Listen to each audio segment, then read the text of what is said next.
نحمده ونصلي على رسوله الكريم اما بعد فاعوذ بالله من الشیطان الرجیم بسم اللہ الرحمن الرحیم فرد قائم ربط ملت سے ہے تنہا کچھ نہیں، فرد قائم ربط ملت سے ہے تنہا کچھ نہیں، موج ہے دریا میں اور بیرون دریا کچھ نہیں۔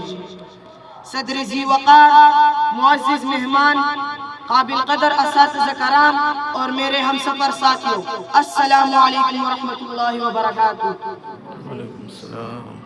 آج اس محفل میں موضوع زیر سخن ہے اتحاد امت وقت کی ضرورت۔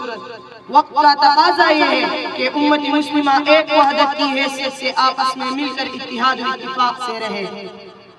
تمام اہل اسلام کو یہ حکم دیا گیا ہے کہ وہ نیکیوں کی تلقین کرے، برائیوں سے بچے اور ایک دوسرے کو برائیوں سے روکے۔ یہ سب کچھ اسی وقت ہو سکتا ہے جب ایک خدا، ایک رسول اور ایک کتاب حق کے ماننے والے آپس میں اتفاق و اتحاد سے رہے۔ صدر محترم، مسلمانوں کو اللہ نے بہترین امت بنایا ہے۔ اس کی وجہ یہ ہے کہ آپس میں نیکی اور تقوی کا درس دیتے ہیں اور برائیوں سے ایک دوسرے کو روکنے والے ہیں۔ امر بالمعروف و نہی عن المنکر کا یہ عام فریضہ اس وقت سر انجام ہو سکتا ہے جب ہم آپس میں پیار، محبت اور اتفاق سے رہیں گے۔ شاید اسی لیے فتح و نصرت کو اللہ نے اجتماعی ایمان سے مشروط فرما دیا ہے۔ جب پوری امت مسلمہ میں اتفاق و اتحاد کی فضا قائم ہو جائے گی تو وہ سب ایک دوسرے کے ہمدرد، غمخوار اور جانثار بن جائیں گے اور ان کی صفوں میں ایسی شیرازہ بندی ہو جائے گی کہ کوئی بڑی سے بڑی عالمی قوت بھی ان کی راہ میں رکاوٹ نہ بن پائے گی۔ پھر اسرائیل، ہندوستان اور امریکہ کی جرأت نہ ہوگی کہ وہ فلسطین، کشمیر یا افغانستان میں ظلم و جبر کرے۔ ہمیں تو اللہ خود اپنی مقدس کتاب ہدایت میں حکم دیتا ہے، تم سب مل کر اللہ کی رسی کو مضبوطی سے تامے رکھو اور تفرقے میں نہ پڑو۔ ہمیشہ مل کے رہنے کے نتیجے نیک ہوتے ہیں، ہمیشہ مل کے رہنے کے نتیجے نیک ہوتے ہیں، وہیں کچھ لطف ہوتا ہے جہاں دل ایک ہوتے ہیں۔ صدر محترم، اتحاد امت پر زور دیتے ہوئے خود اللہ نے ارشاد فرمایا کہ بلا شبہ تمام مسلمان آپس میں بائی بائی ہے۔ جب تمام مسلمان آپس میں بائی بائی ہے تو ان کا نفع بھی ایک ہے اور نقصان بھی ایک ہے۔ ان کی طاقت ان کا اتحاد ہے اور یہ اتحاد امت ہی کا اثر تھا کہ کسی زمانے میں مسلمان دنیا کی سب سے بڑی طاقت اور کامیاب قوم تھے۔ ان کی حیثیت ایک مضبوط اور مستحکم دیوار جیسی تھی، مگر بدنصیبی سے جیسے جیسے لوگ اس مستحکم دیوار سے اینٹیں نکالتے گئے اور اپنے مفادات کے قلعے تعمیر کرتے گئے، ایسے ہی ان کی عزت و وقار کی یہ دیوار کمزور ہو کر ٹوٹنے، بکھرنے اور گرنے لگی۔ اور اس لیے اقبال کو کہنا پڑا، شور ہے ہو گئے دنیا سے مسلمان نابود، شور ہے ہو گئے دنیا سے مسلمان نابود، ہم یہ کہتے ہیں کہ تھے بھی کہیں مسلم موجود۔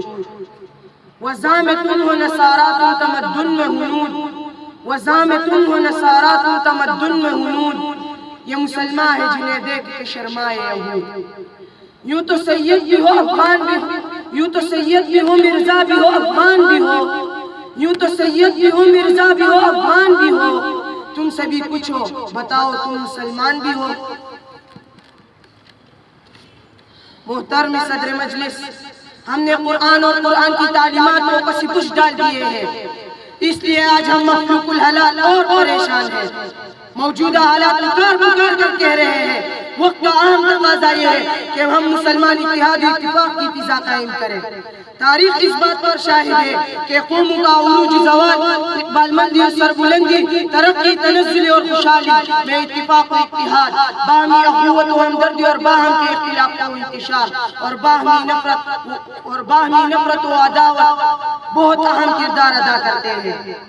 جب تک مسلمانوں میں اتفاق و اتحاد قائم رہا اس وقت تک وہ کامیابی و کامرانی سے ہمکنار ہوتے رہے، اور جیسے ہی مسلمان اتفاق و اتحاد کے دامن کو چھوڑ کر اختلاف و انتشار میں لگے تب سے ہی شکست، ناکامی اور طرح طرح کے مسائل کا مقدر بن گئے۔ منفعت ایک ہے اس قوم کی نقصان بھی ایک، منفعت ایک ہے اس قوم کی نقصان بھی ایک، ایک ہی سب کا نبی دین بھی ایمان بھی ایک۔ حرم پاک بھی اللہ بھی قرآن بھی ایک، کچھ بڑی بات کی ہوتے جو مسلمان بھی ایک۔ صدر محترم، آج بھی اگر امت مسلمہ متحد ہو تو دنیا پر حکمرانی کا حق ہوگا۔ ہم ایٹمی قوت ہیں، 58 لاکھ مسلم فوج موجود ہے، دنیا کے تیل اور سونے کی دولت ہمارے ساتھ ہے۔ سب سے بڑھ کر یہ کہ جوانوں کی ایک بہت بڑی قوت ہم رکھتے ہیں۔ ضرورت اس امر کی ہے کہ امت مسلمہ متحد ہو تاکہ دنیا سے ظلم و جبر کا خاتمہ کرے اور ایک مرتبہ پھر دنیا کے امام بن جائے۔ ایک مسلم حرم کی پاسبانی کے لیے، ایک مسلم حرم کی پاسبانی کے لیے نیل کے ساحل سے لے کر تا بہا کی کاشت۔